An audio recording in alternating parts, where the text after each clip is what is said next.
కారులో వచ్చి మెట్లు గేట్ దగ్గర ముఖ్యమంత్రి గారు దిగిన చోట దిగే అవకాశం ఉంది అధ్యక్ష. రోజు బ్లాక్ హ్యాట్ని తీసుకొచ్చి ఇక్కడ ఎదురుకుండా దిగుతారు అధ్యక్ష.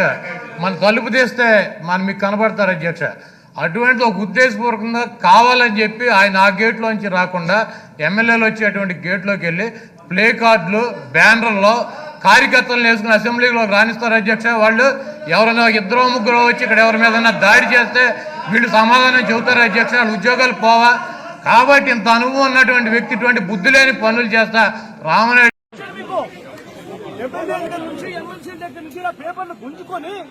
లాక్కొని మీ ఇష్టం వచ్చినట్టుగా చింపే కార్యక్రమం చేసే అధికారం ఎవరిచ్చారు?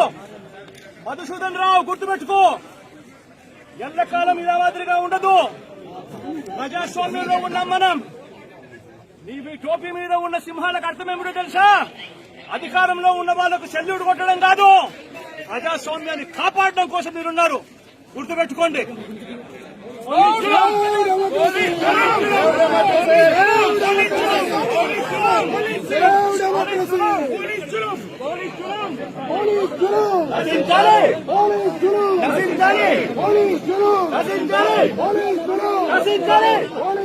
కారులో వచ్చి మెట్లు గేట్ దగ్గర ముఖ్యమంత్రి గారు దిగిన చోట దిగే అవకాశం ఉంది అధ్యక్ష. రోజు బ్లాక్ హ్యాట్ని తీసుకొచ్చి ఇక్కడ ఎదురుకుండా దిగుతారు అధ్యక్ష.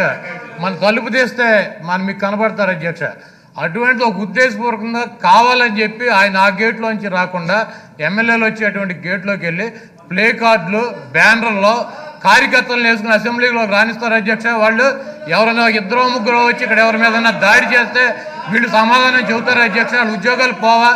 కాబట్టి ఇంత అనుభవం ఉన్నటువంటి వ్యక్తి ఇటువంటి బుద్ధి లేని పనులు చేస్తా రామనాయుడు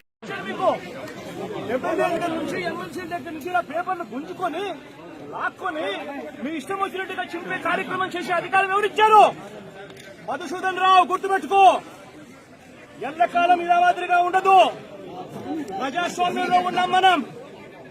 నీ టోపీ మీద ఉన్న సింహాలకు అర్థమేమిటో తెలుసా? అధికారంలో ఉన్న వాళ్లకు సెల్యూట్ కొట్టడం కాదు, ప్రజాస్వామ్యాన్ని కాపాడడం కోసం మీరున్నారు. గుర్తుపెట్టుకోండి.